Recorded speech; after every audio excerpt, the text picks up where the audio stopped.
We started. Howdy, folks. Welcome back to Viva La Cats. I am your host, Justin Hiles, accompanied by my great friend, Steve Maurer, and we are here this week, just as every other week, to give you the very best of the Bearcats. We are a 1012 podcast, part of the 1012 network, so if you're not familiar, make sure to check it out. It has plenty of coverage of everything from wrestling, basketball, football, softball, you name it. It's got everything and plenty of teams covered within the conference. So head on over to 1012 Network on Twitter. Check that out. And Steve, it is we're at an interesting crux. We're in a very interesting midpoint of this season where the Bearcats are now tied for first place in the conference. They are bowl bound. They're doing what we wanted them to do last year, but they're doing it now. They're 6-1. They found the magical number that's been evading them for years. And Scott Satterfield's Bearcats are ranked 21st in the country. There's a lot to be excited about, a lot to be happy about. But the first thing that we want to talk about, again, just bowl bound Bearcats. I think that's a really important thing to talk about because this is a point that we made this year as saying, like, no matter what, if you want to show progress, if you want to show that you're better, go bowling. And they've done that in their first 7 games. Mm-hmm. How do we feel about that? I mean, it's a huge accomplishment, like shout out to these guys, shout out to this staff. They've worked, man. They've just put in the work. They're probably not the most vocal staff ever on social media or, like coming out and like saying like crazy quotes or anything, but credit to them, man. They've obviously seen what the problems were the last 2 years and they've kind of just come out and put it all together this year. And obviously all of these things are 1 week things, or 1 year things. So let's just enjoy this for what it is right now. But I have to, give Scott Satterfield credit. I know that's a hard thing to do sometimes in this fan base, but man, he is we've talked about it before about how the player acquisition staff, Cass Simmons, Jack Griffith, Zach Grant, all of those guys are, have been really good at putting this roster together. Shout out the, athletic training staff. We are probably the healthiest team in the Big 12. I'm not even probably on that. Shout out to our guy Bearcat Bunch who does the depth charts. We are literally the healthiest team in the Big 12. And shout out to the guys, for putting in the work, knowing that the last 2 years was not acceptable and coming together. And honestly, shout out to the coaches for putting these guys in the right spot. It's all coming together right now. And, obviously didn't reach that bowl game last year. And I think a lot of people got a little bit disillusioned after that happened. Obviously you start hot and then you didn't finish off the season. But in the era of like transfer portal and stuff, and like I said, every team is different.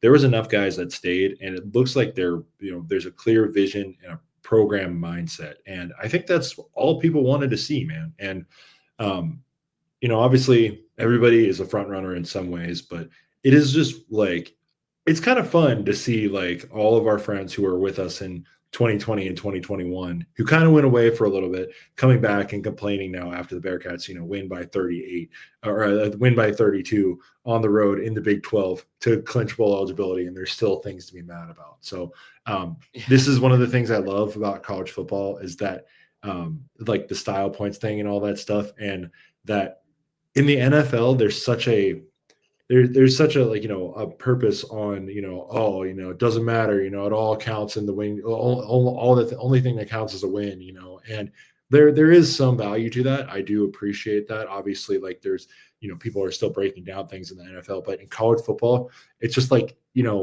dudes like us just be like, man, they should have won by more, man. I can't believe it. That third quarter was just like we strive for perfection, and I don't want the players the players are just doing their job and they've done a great job so far, 6-1. But I really just did want to shout out everybody. It's not just, a couple of guys here and there, obviously, but like I said, that recruiting and player acquisition staff has been just nails.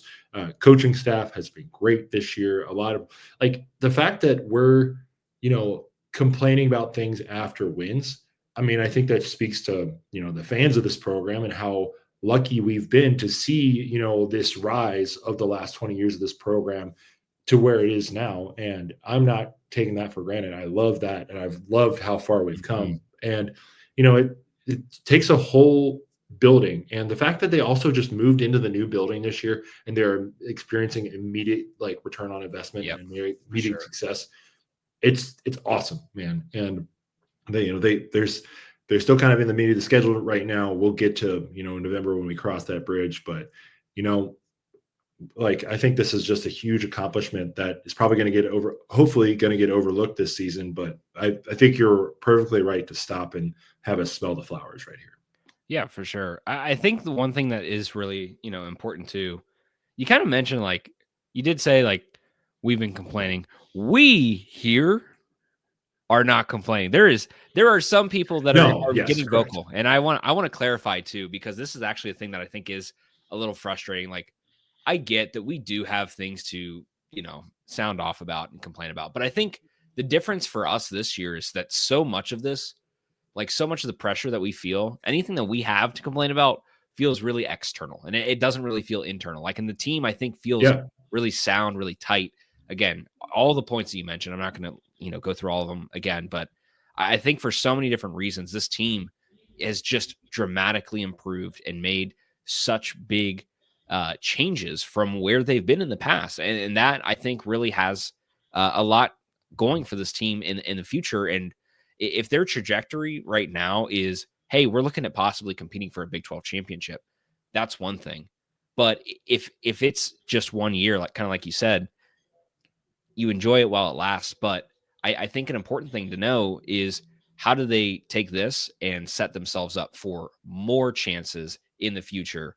How do they ride this long term and turn it into how do we end up in the Big 12 championship conversation every year?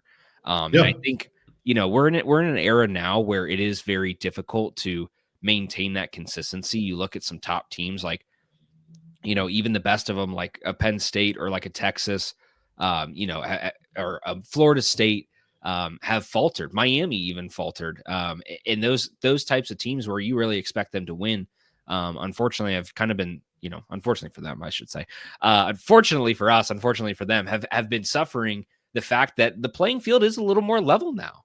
And I think that's kind of an interesting point to talk about.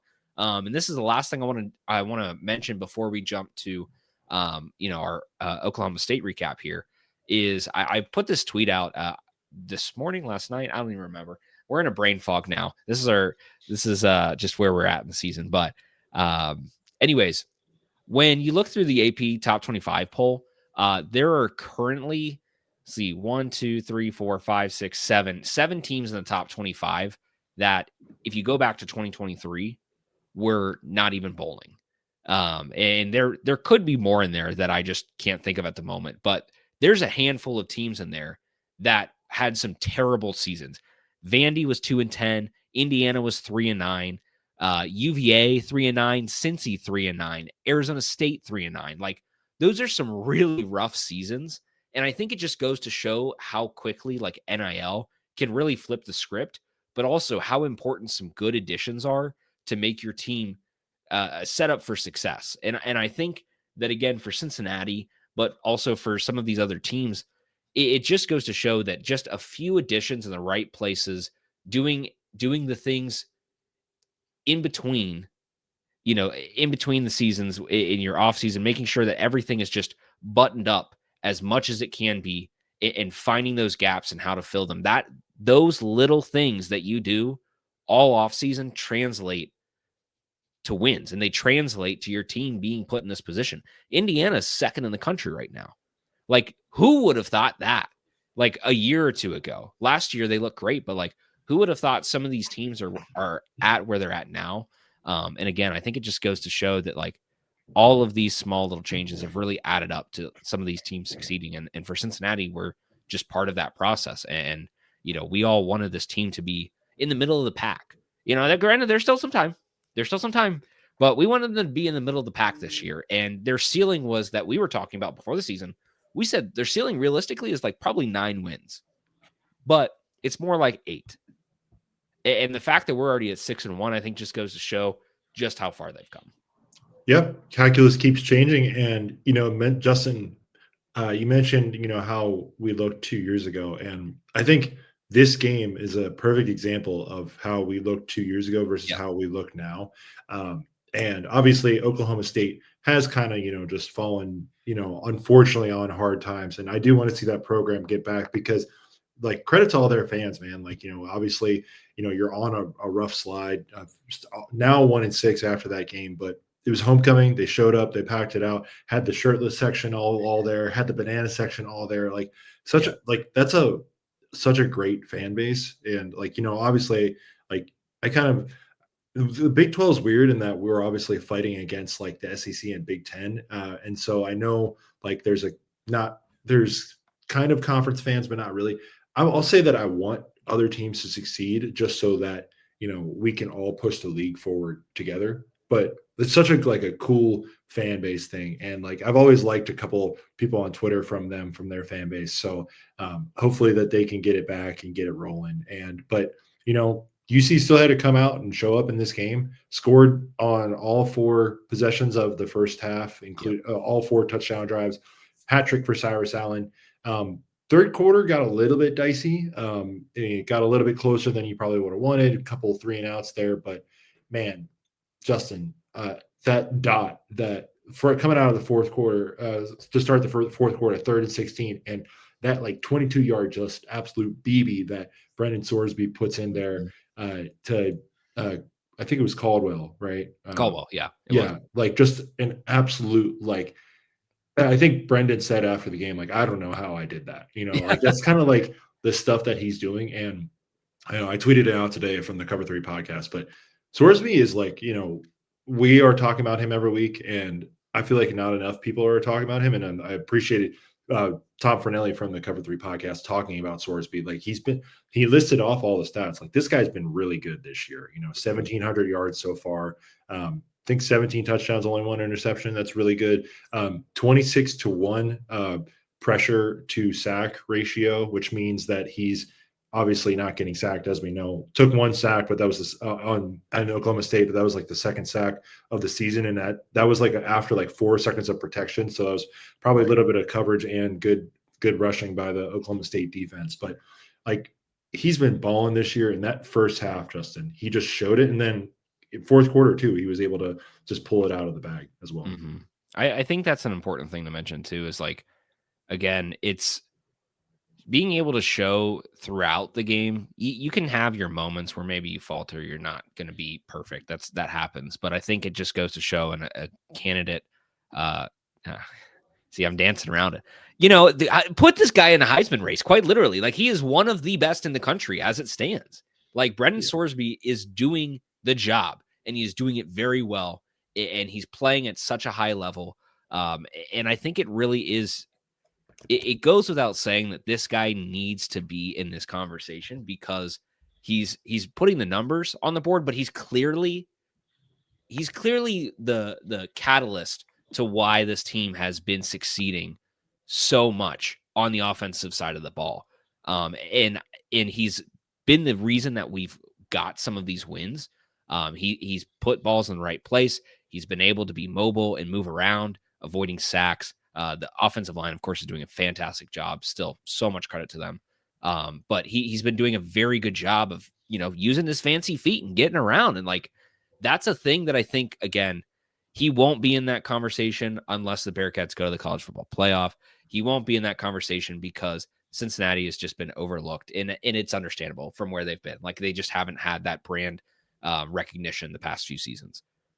With all that said, this guy is he's doing it. And I really think that I do think that there needs to be more conversation around him, because if this team continues to win and play at the level that they are, people are going to have to respect that. I think they're starting to, like you kind of said, but it's just taking a while to get the ball rolling.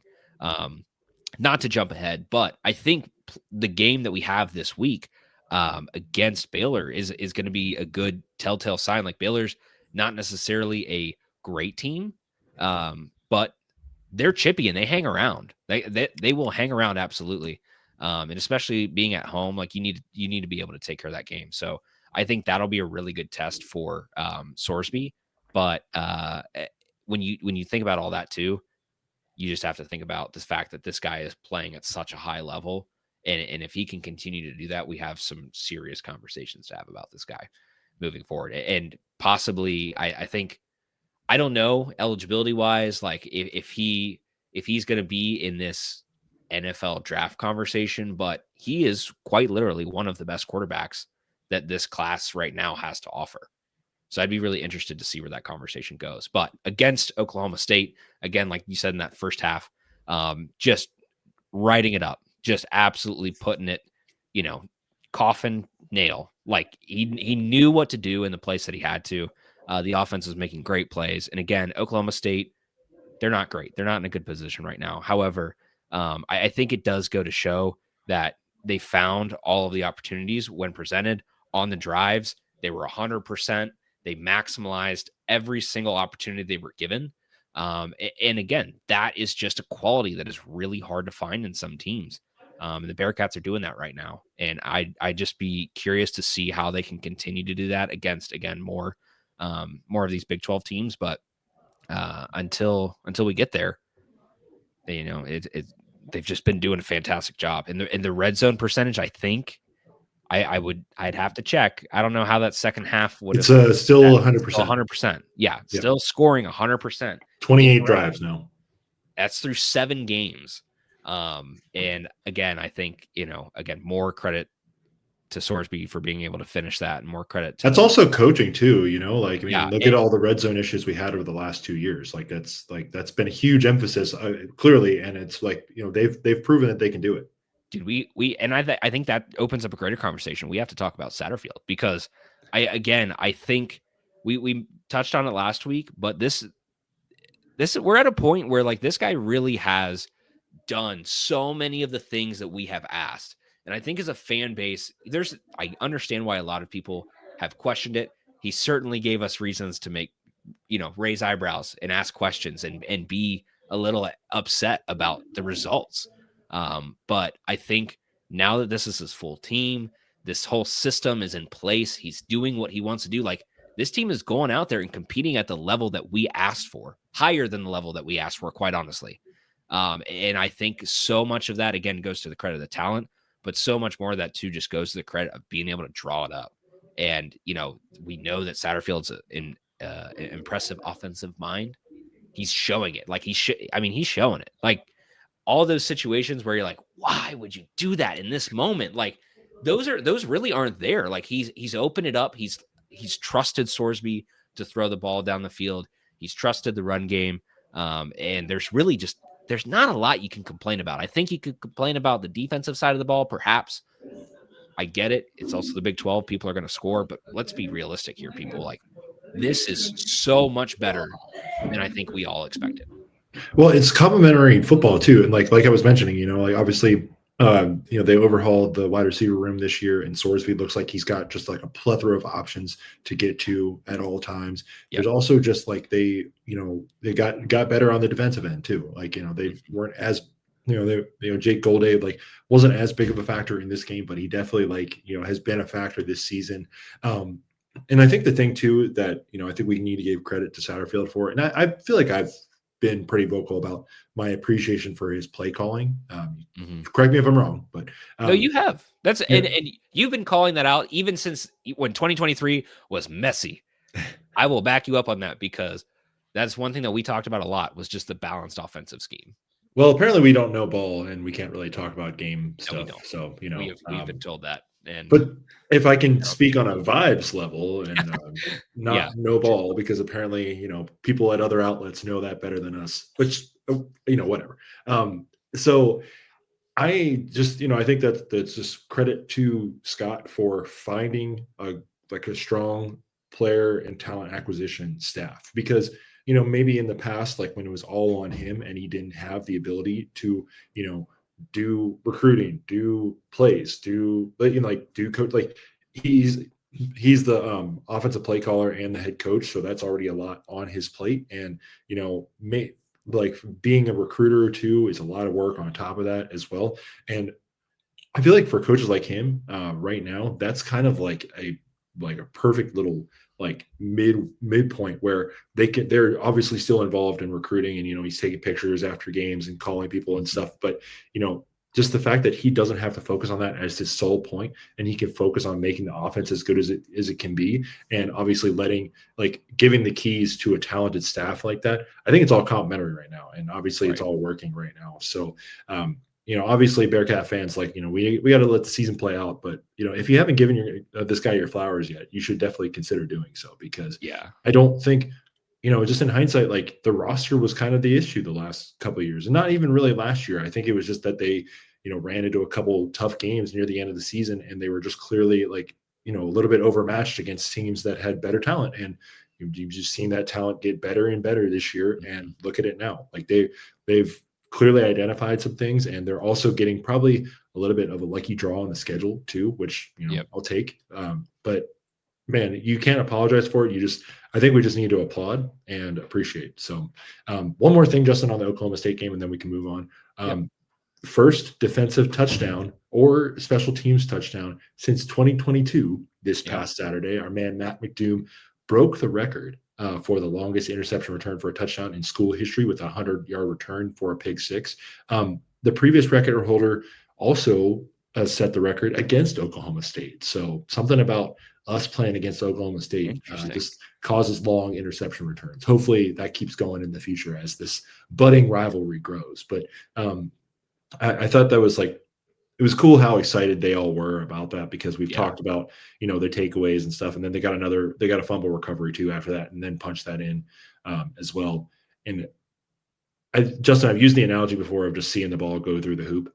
I think that will just feel great for these guys to just see, okay, yes, we are able to get takeaways, and they are bend don't break defense. I know it's probably frustrating for some fans to see them give up that many yards, but as long as they're keeping teams out of the end zone still, and it's going to be a tough task on Saturday with Baylor. Baylor does have a good offense, but as long as they continue to keep teams out of the end zone and just bow up on the big downs, I'm good with it, and then they were able to get that takeaway. Let them build that confidence as the season goes on. So I'm happy for those guys that they were able to get that, and the celebration that McDoom had with just all the cheerleaders right there, just going there. I know that that's pretty common, but it was funny that he ended up scoring the touchdown right in front of them and then ran right into them. And so that was funny. I don't think we have a turnover prop right now, but I feel like celebrating. I feel like I just wanted him to grab the pom-poms. That would have been fun. Yeah.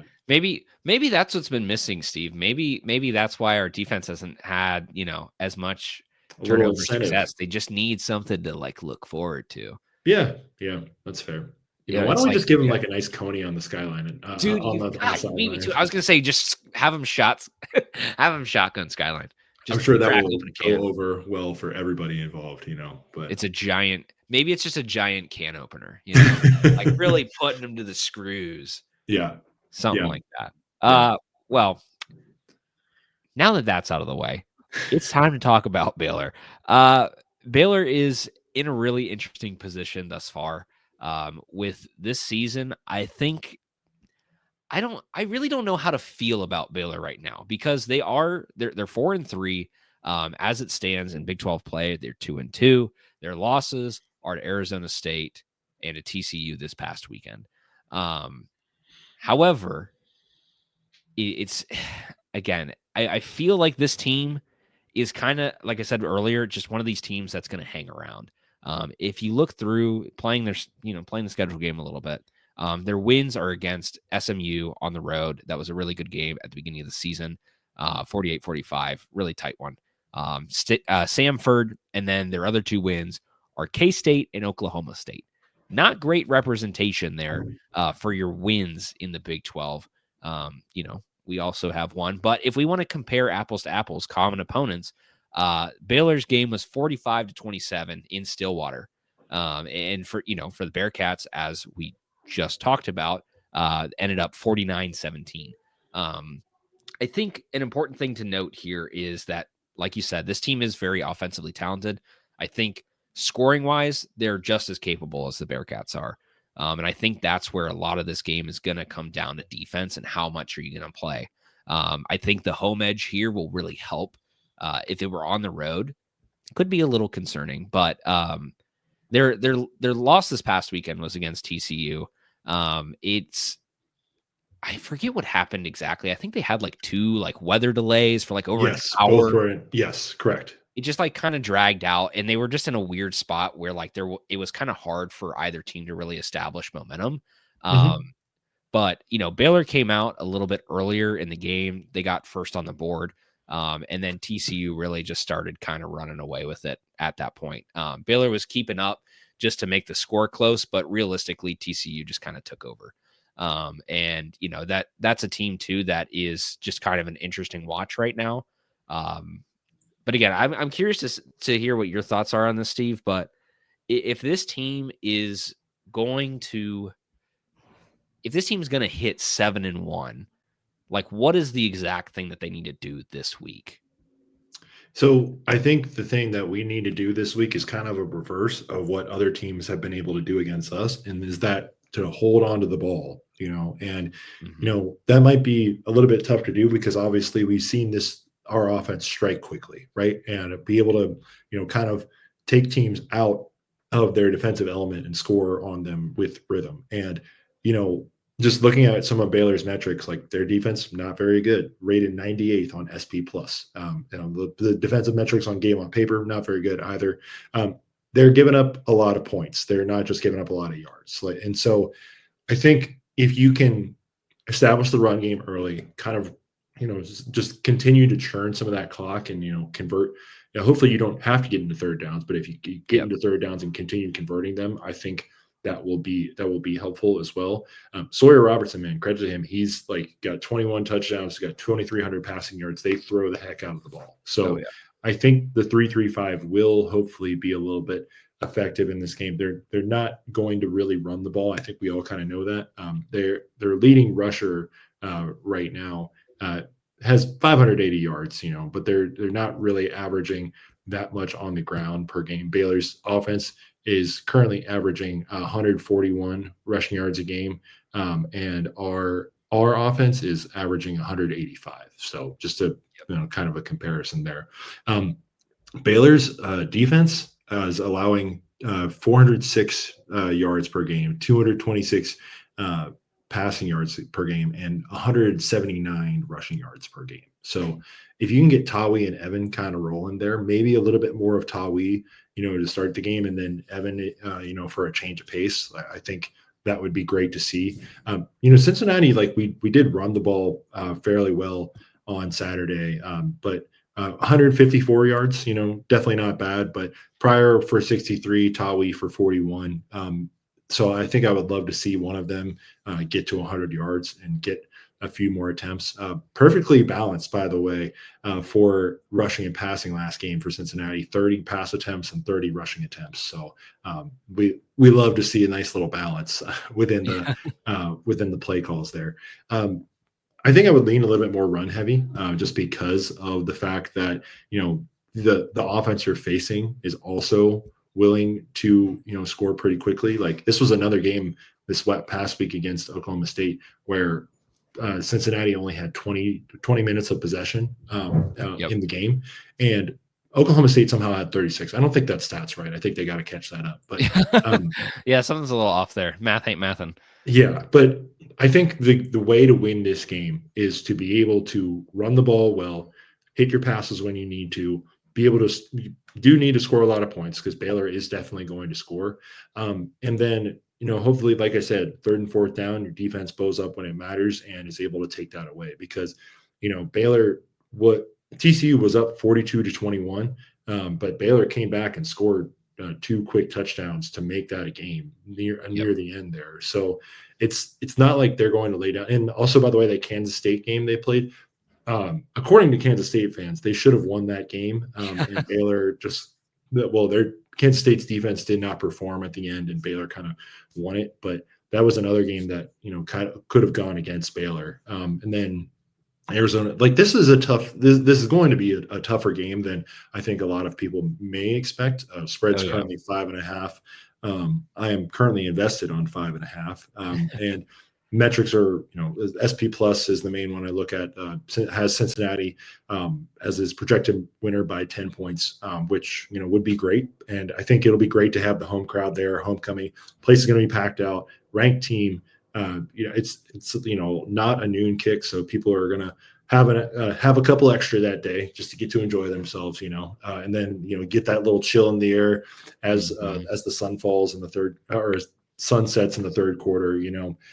Just to me, Justin, I think it's going to be a little bit more of a possession game than we've had. And if you jump out on them early and then you don't do anything in the third quarter, that's going to give Baylor a lot of time to get back in the game. So I think if you can have sustained long drives where you continue to score like you have all season, I think you'll be fine. But that does worry me a little bit with how potent Baylor's offense is. Yeah, I think that last point that you made too is a good one, because when you look at the way this team is played, again, they're so effective on all of their offensive drives.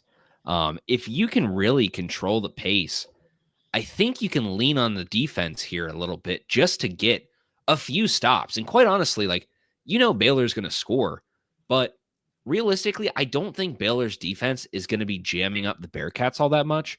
So if you really can control that pace and you can get more possessions, which I think was, that was even a comment from Satterfield coming out or going into the locker rooms against Oklahoma State. It's just like, we just need to get more possessions. We need more time because Oklahoma State was doing a great job of controlling that pace. If you can manage that, I think the defense will get enough stops just to kind of hold a gap. And I really don't think that this offense is going to struggle to score. I think it's really just going to come down to how many drives can you get? How many possessions can you get? And again, the more that they can control that, if you can get those turnovers in those key points, similar to what happened against Oklahoma State, if you can find an interception or find a fumble here or there, get yourself an extra drive that maybe you weren't expecting. Those kind of things, I think, for the offense will be really helpful. Again, too, I think a point that you made about the coming out strong, I think they've done that really well. Again, they just need to kind of keep a good, level, consistent tempo. If you could score, I feel like they've kind of been spurty in their scoring this year. They've obviously put up a lot of points, but it just kind of comes in different sections. If they could put up 10 in every quarter, they probably win this game without too much trouble. If you could put a touchdown on the board in every quarter, I think you'll probably be fine. It's just going to come down to being consistent, not really getting into any of those lulls, which happens. I understand it. But if they can just be more consistent, I think that'll really help them just kind of dominate the game. One thing to mention too, you did talk about Baylor's defense, and the key here, again, I agree with you on this, is that I think rushing really is going to be the key this week. Baylor's defense against the rush is 1/10. So I mean, they're pretty much the bottom of the barrel when it comes to running defense. And so I think if the Bearcats can kind of just find some rhythm there that they've been a little bit lackluster on the past few weeks, I think that'll really help. And that's, those kind of things are the difference. And that's, again, where you look at a guy like Satterfield, I don't think he's going to have any trouble being able to draw it up there and being able to, again, where they zig, you zag, find that spot where you can kind of take advantage and get some more points on the board. And I think in a game like this too, you're going to be going for touchdowns, but don't be afraid to go for 3. As Utah learned, don't be afraid to go for 3. It's, we'll talk about that when we get to our Big 12 recap. But I think that's one thing that you got to keep in mind is no matter what score on your drive, just put points on the board. It doesn't matter how many points it is, just put points on the board. And I think this team has done that well. So hopefully they will continue to do that. That I think covers pretty much everything other than our line, which I guess you want to talk about that now, or you want to come back to that after we talk some hoops real quick? Let's do it real quick. So okay. Last I saw, Baylor was a 5.5 point underdog to your Cincinnati Bearcats on this weekend. I'm looking currently to confirm. Yes. So that line. Okay. Well, of course, ESPN has betting everywhere else, but don't use them. Use someone else. But while I find this, let me find this line real quick, Justin. I'll use the old phone and I'll vamp real quick. But he's going to do a little searching. Well, but anyway, Justin, I will be there. Our friend Joel will be there. I think it'll be great to have the populace of Bearcat Nation there. Homecoming be a great weekend. Hopefully, it should be. Looks like it's a little bit of football weather this weekend as well, Yeah. which will be great. So, okay, spread has dropped, by the way. So currently, as we record, Cincinnati is a 4.5-point favorite, and the total is 67.5. So, Justin, with that information, Yep. choose. So here's the thing. If we do quick math, that's 30. Basically, you need 34 for each team to cover. I don't, or sorry. Well, yeah. Yes. Yeah, you're right. I know you were in doubt, but that is correct. Yeah, I know that's good math. That's good. Here's the thing. Like, I think when it comes to the total for this game, it's going to be one of those situations where I really feel like it's probably going to look more like that TCU game where you might get like a 42-36. I feel strongly that these teams are going to find a way to make a 68-point game here. I guess my only question mark would be how effective is Baylor's offense going to be against the Bearcats defense? I don't think they've necessarily faced terrible defenses either. But I think the best case probably is Arizona State defensively before they had a bunch of injuries too. And that was a 27-24 game. Auburn as well. Auburn is a great defensive team, very, very good defensive team. It sucks for them that their offense is just putrid because they could be much better than they are. But in that game, they still found a way to score 24 points. All that said, I'm going to take the Bearcats to cover, and it's at 4. It's at 4.5 now, right? Is that what you said? Yes. 4.5. I'm going to take the Bearcats to cover, and I would say that this thing is going to end.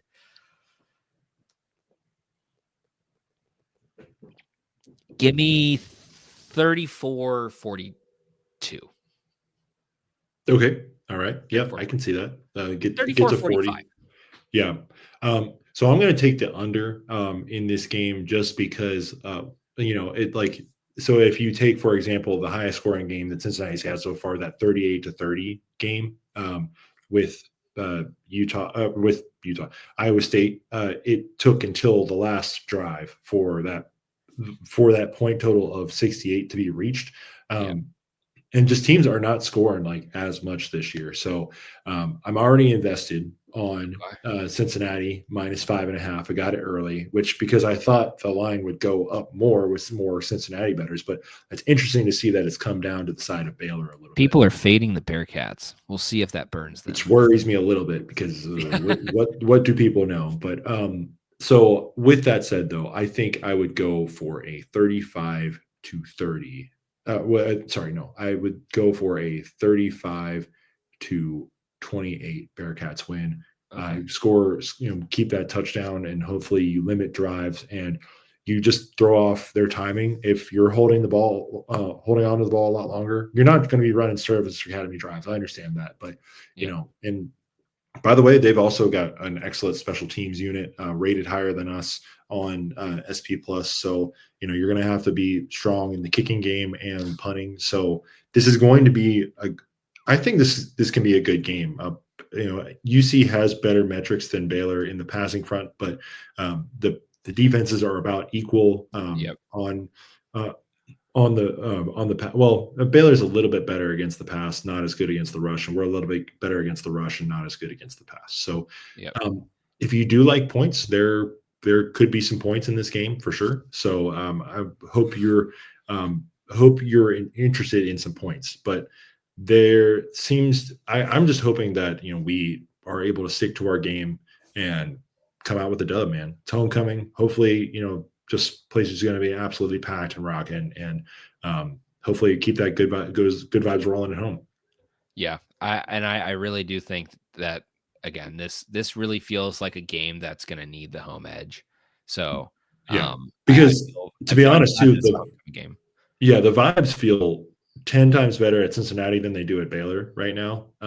Baylor fans are tweeting the weirdest things possible right now. You can go to our page and see what I don't even want to mention it, to be honest, but it's an extremely weird fan base, potentially the worst in the Big 12. I'll just come out and say that, like, just on one tweet alone, I think. And so it's just something where I would like to just win by a lot more than 7, but just win. That's all we need. Anything else is extra gravy on the cake. Yeah, we will I like be. gravy on my cake. Do you? Not really, but No. However, we will be pouring out Dr. Peppers this week. That's for sure. We will be dumping every single Dr. Pepper we find. We will be dumping. Indeed. It's Bears are going down, not bear down. Bears are going down. Okay. Moving on. The Bearcats in basketball played an exhibition this past week. Little Friday night burner. It was fun. Got to find a way to watch the game if you didn't feel like subscribing to a $9 subscription for a one game trial for the Big Ten Network. Screw you guys. That's a ridiculous price, and I hate it. I would also just like to use this time as a platform to soapbox the fact that this season has like 5 different streaming platforms that are being used, and I absolutely loathe it. It is terrible. Absolutely terrible. I can't stand it. However, this is just the way things are now. So just got to suck it up and deal with it. All that said, the Bearcats put 100 points on the board. I thought they would be able to get to 90 just based on the timing in the second half where they got to. But overall, I'm pretty pleased. But just with what we saw so far, Sean looks like a dog. I think Kerr really showed up in some good moments there too. The team shows that it has some depth, and I think again, like I get that it's an exhibition, so we're not going to try to take a lot of stock in it. But here's the thing: Michigan is a good team. They're literally ranked number 7 in the country. They have a lot of important transfers coming out. Of the offseason. They're in a prime position to be, competing for the Big Ten this year. So to be able to put up 100 points on that, I get it's an exhibition, but to be able to put 100 points up there, and to go out and just, I guess for a team that was not ready, score 100 points, it feels pretty good. And maybe that's West just trying to like warm everybody up. I don't know. Coaches have lots of illusions in games they like to play of how they're going to position this, and he's just like, well, yeah, look what happened. But I don't know. I think this team performed really well again against Michigan. I think, of course, the defense, they kind of just let this one up. You had a 20-point lead at the half. However, they found a way to win. And it did get interesting. The biggest point that I'd like to mention in this game, the Bearcats found a way to hit some free throws in a game where it was about half of the scoring in a almost 200-point game. About half of the scoring was free throws. Michigan had, I think, 40 some free throws. 48 free throw attempts, 41 makes for a percentage of 85. Yeah, 48 free throw attempts. So let's just hope that never happens ever again in the entirety of the rest of the season, because that will be the most boring basketball to watch on planet Earth. Yeah, I wanted to ask you about this. I did not actually get to watch this. I was out and about Yeah. on the town on Friday night. Was this as like, it seemed exciting at parts, but what I saw the free throws, and I'm like, man, that must have been a slog to watch at times. What were your thoughts just watching, like just the product of watching the game, not like either way? Like, was that part a slog to like see all those free throws? Because like, I don't know, like that I'm seeing 70 combined free throw attempts. I'm like, man, like, do we need to be calling this many free throws, this many like shooting fouls in a like exhibition game? So do you remember what watching the second half of the Iowa State game was like? Oh yeah, when TJ Otzelberger conned the refs into calling a bunch of things, and we couldn't come back with Iowa State cheating. So here's the thing. I actually was referring to football, but the basketball one makes a lot of sense too. Okay. Because both really work, actually, funnily enough. Yes, it felt like that. It just was a lot of it. Just they wanted to blow a whistle and everything. I will say both teams were just kind of fouling and not really taking care of making a good play on the ball. They're just kind of just throwing it up there. For some amount of defense that was played in this game. But I don't know. It was kind of weird. Like, I get why they're blowing the whistle, but also just felt like the refs were like, it's an exhibition game. I got to make it about me. Like, I can't do this during the regular season, so I'm gonna get it out now while I can. There's Like, tape on me too, damn it. just blowing the whistle 24/7. Yeah, I mean, I think this game again.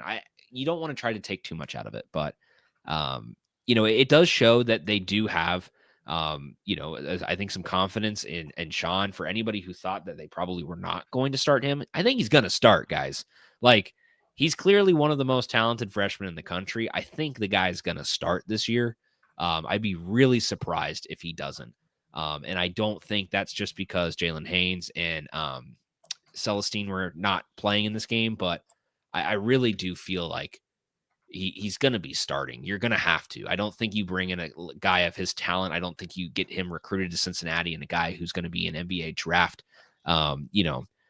first round pick kind of guy. I don't think he's not going to start. It just doesn't make any sense. Yeah. So, and man, there are already Sean retweeted something like from Overtime Elite about and it was all of our fans just tweeting about how good he was. And again, I appreciate people typing this kid up. We have not had a top recruit like this. And, maybe he is going to be just awesome, but can we just give it some time, please? Let's give it let's get to January. Let's, assess then. I just I feel like this has been a constant theme, unfortunately, with Wes Miller teams where we do get kind of hyped up early, especially last year.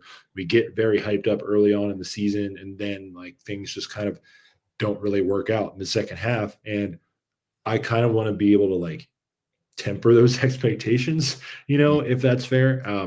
I think Wes knows, and maybe the team doesn't know. It's not their job to know, but I think Wes knows that there's a lot riding for him this year, and he definitely needs to produce. And I think I tweeted out oh boy, in the quote tweet of his press conference quote of them saying we're not ready. Justin, immediately.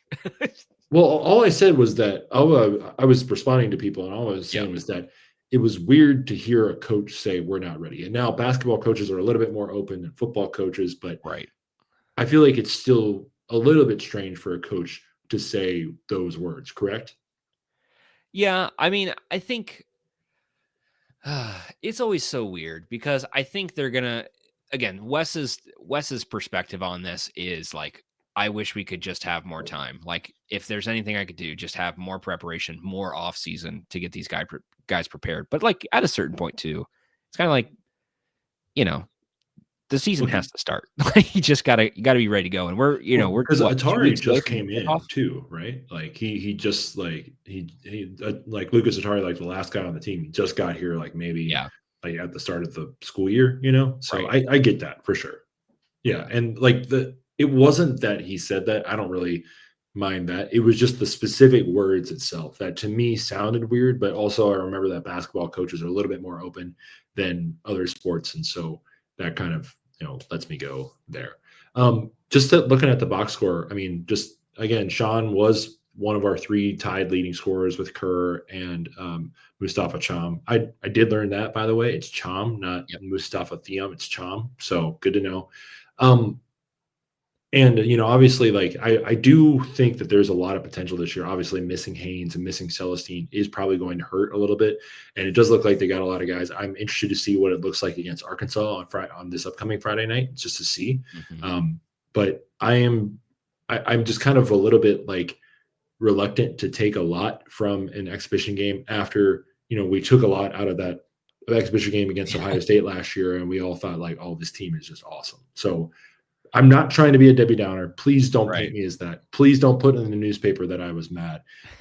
But I'm more just let's see it. Let's let this marinate a little bit more before we instantly going off hot takes, especially because you look at the other team in town and you see what they did on Saturday, and a lot of the season leading up to Big 12 play is going to be the vibes are going to be hinging on that one game. So I'd rather just not be talked about.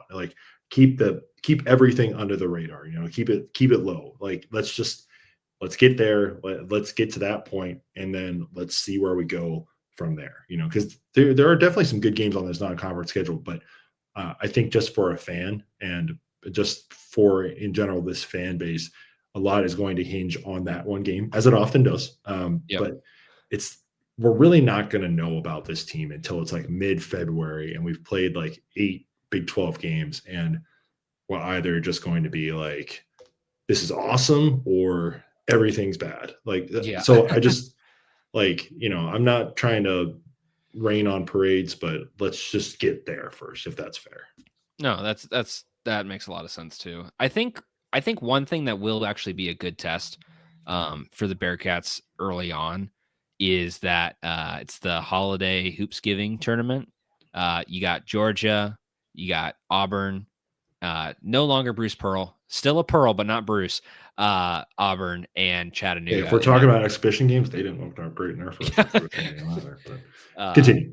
But we've got a nice little 4-team roundabout there, and I think that will be a good test because again, these teams,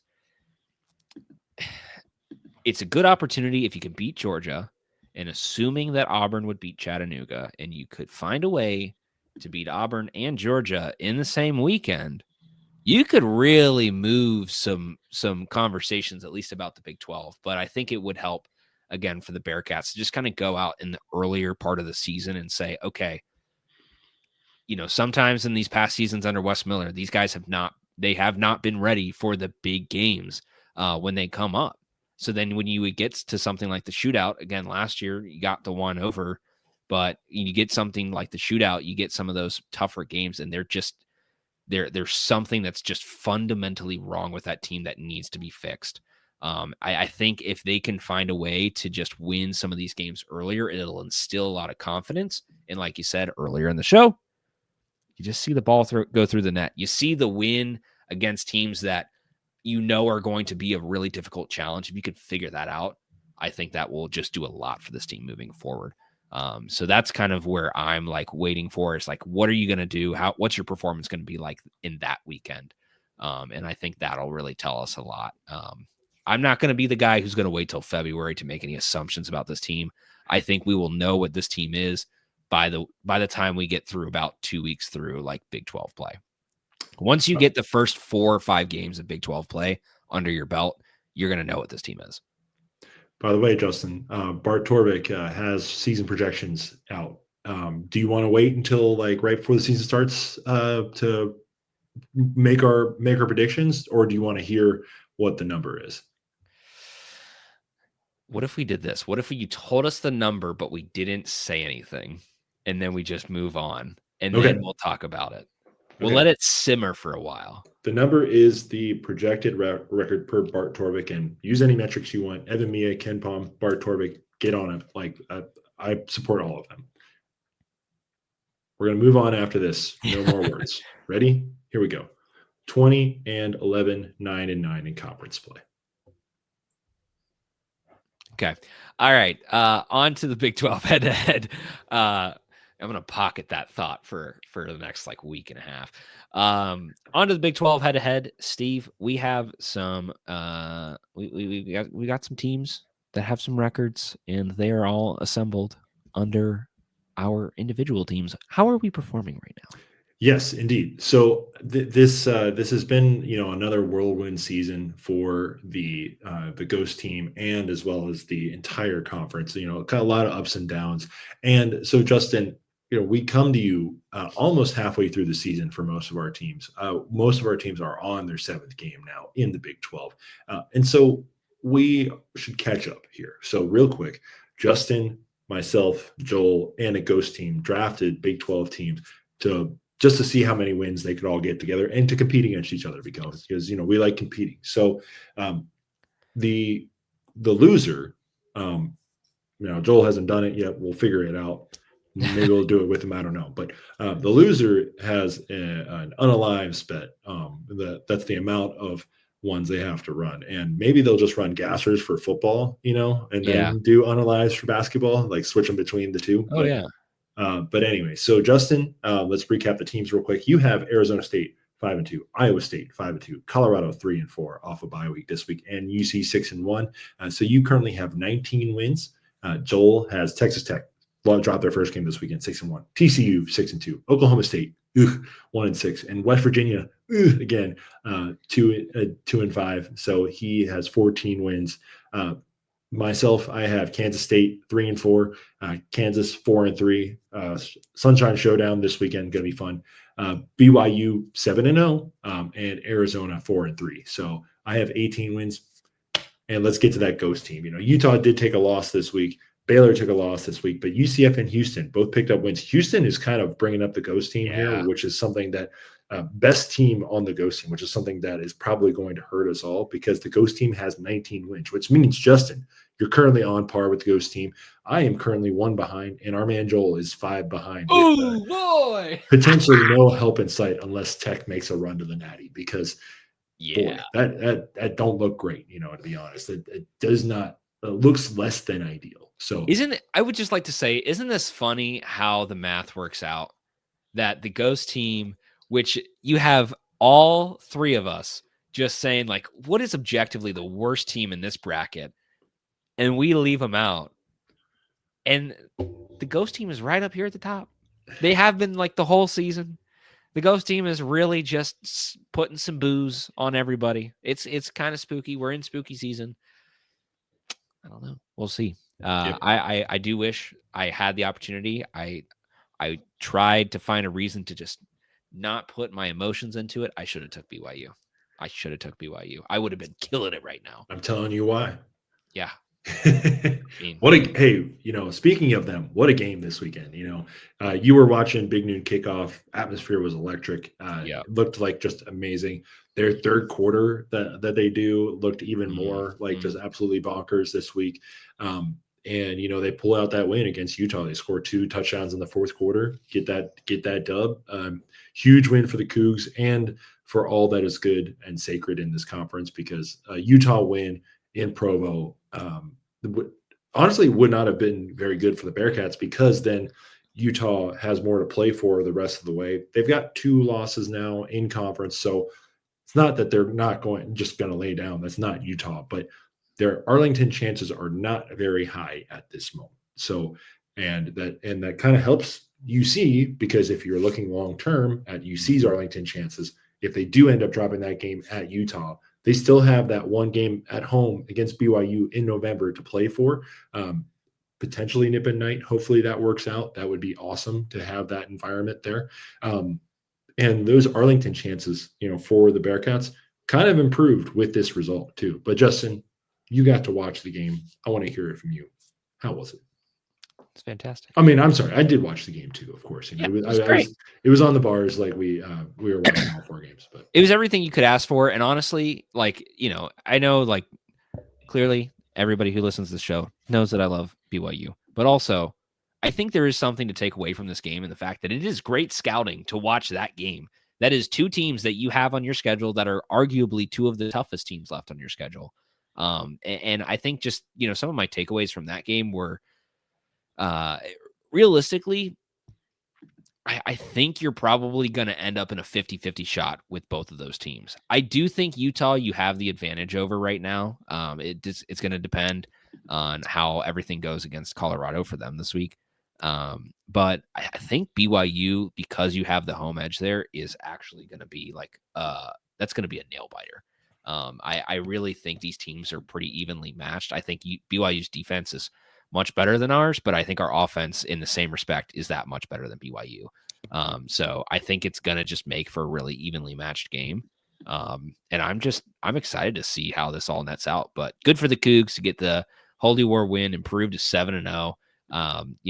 Sitting with the Bearcats alone atop the conference. It's a lonely spot up here. It's cold up here. It was a long time since the late 90s, but the new kids on the block are just kind of hot this year, that they are. It was a lot of fun. And also there's a certain other new team on the block that is not there. For BYU's case and for our case, both of our teams that came with us, there's not really as much, going on for those teams. So Arizona State could probably say that too, So Yeah, I mean, good for Arizona State too. That's a great win and against a really interesting end to that game, where Texas Tech just put all the points on the board in the end of the fourth quarter, like the final 3 minutes. Good for Arizona State to find a way to just get that little squeak that win back in there. Have some fun. They rushed the field as like a big favorite, not as a favorite. Not as a favorite. They rushed the field as a ranked team against a ranked team, but it's close enough, and they clearly, deserve it. Have some fun. I'm never going to be the rush the field police. Just go out and have fun. I don't care. That's enough on the Big 12 recap. Steve, let's do the Bearcats sports wrap up and get out of here. All righty, sir. So for the Bearcat sports wrap up this week, we've got more teams in competition, and we're kind of going to do a live Bearcat sports wrap up because maybe not the most prepared man in the world this week, but that's all right. We're going to do this together, and we're going to start in 3, 2, 1. Women's volleyball team. This week, they took a trip down to good old Texas to play both schools of the Bluebonnet Battle, and unfortunately did drop both matches to TCU and Baylor this week, both 1-3. So that currently leaves them at 2-5 in conference play. But they will hope to get back on their winning ways as they play host to Utah this Wednesday at Fifth Third Arena Wednesday night. Mental health awareness and student organization night, and then they get a week off before they play another match. So hopefully they can get another win and enjoy their bye week. So we will now turn to swimming and diving. And guess what, Justin? I mentioned it, and they did it. Swimming and diving brought home the aquatic victory bell this past weekend as they swept Miami in both women's and men's swimming and diving. So shout out to them. Big win. We'd love to see it. Swimming and diving now gets a week off as well before their next meet. So congratulates them. Swimming, now on to cross country. Cross country dominated the Angel Mounds Invitational up in Evansville. They swept both the Cincinnati men's and women's cross country teams, swept both heats last Friday morning. And our man, Nixon Koge, was the champion once again of another race.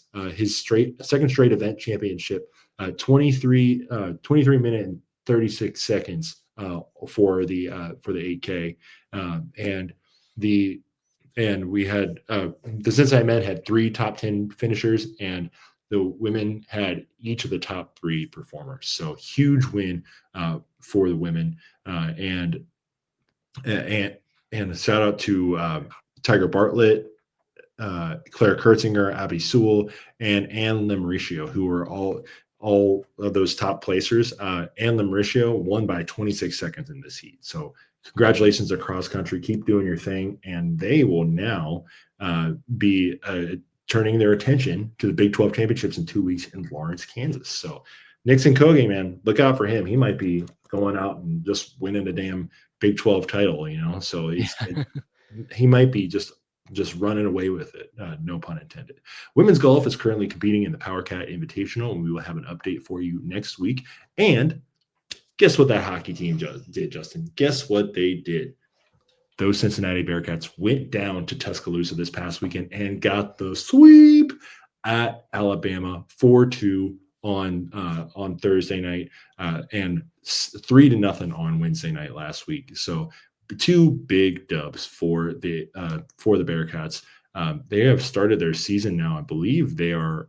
That's another sweep for them. I believe they're 8-1 on the season now. So, man, when are we going to get these guys up to the D1 level? That's what I want to know. So they are D1 in club hockey now. So fun fact. Yeah. But I mean, shout out to them. They've clearly found a way to compete, and they're doing the damn thing. So proud of them. Hopefully they are able to get that done. And also, last but certainly not least, women's soccer. They did unfortunately drop a game on Sunday at Kansas. That does currently leave them at 1 win, 5 draws, 5 losses, and 2 draws in conference as of right now. And so they will look to get back to their winning ways this Thursday against Oklahoma State, which is their Halloween game at Gettler Stadium. And they will also host Iowa State this Sunday for senior night. So if you have your time, get out there and support the team.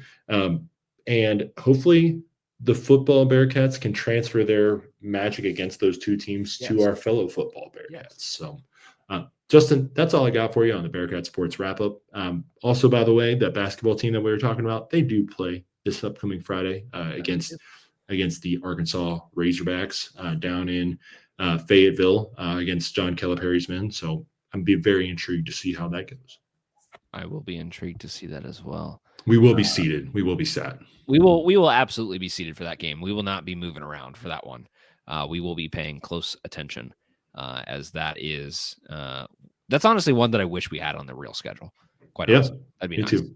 And by the way, one last one. Women's basketball will have their exhibition game this upcoming Monday. Not this week, but next week, the 27th. And they will play host to Taylor, who is the school that for the men's side, they do that silent night game where they wait till 10 points and then everybody goes crazy and rushes onto the court. So that's who Taylor University is.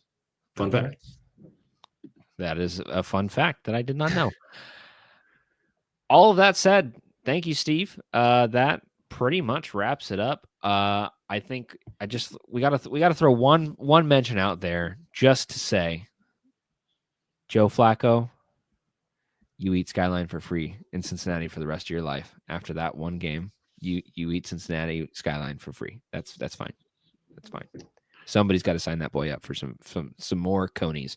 I don't know if he's had enough of them in his lifetime, but I'm sure he will have a plethora more.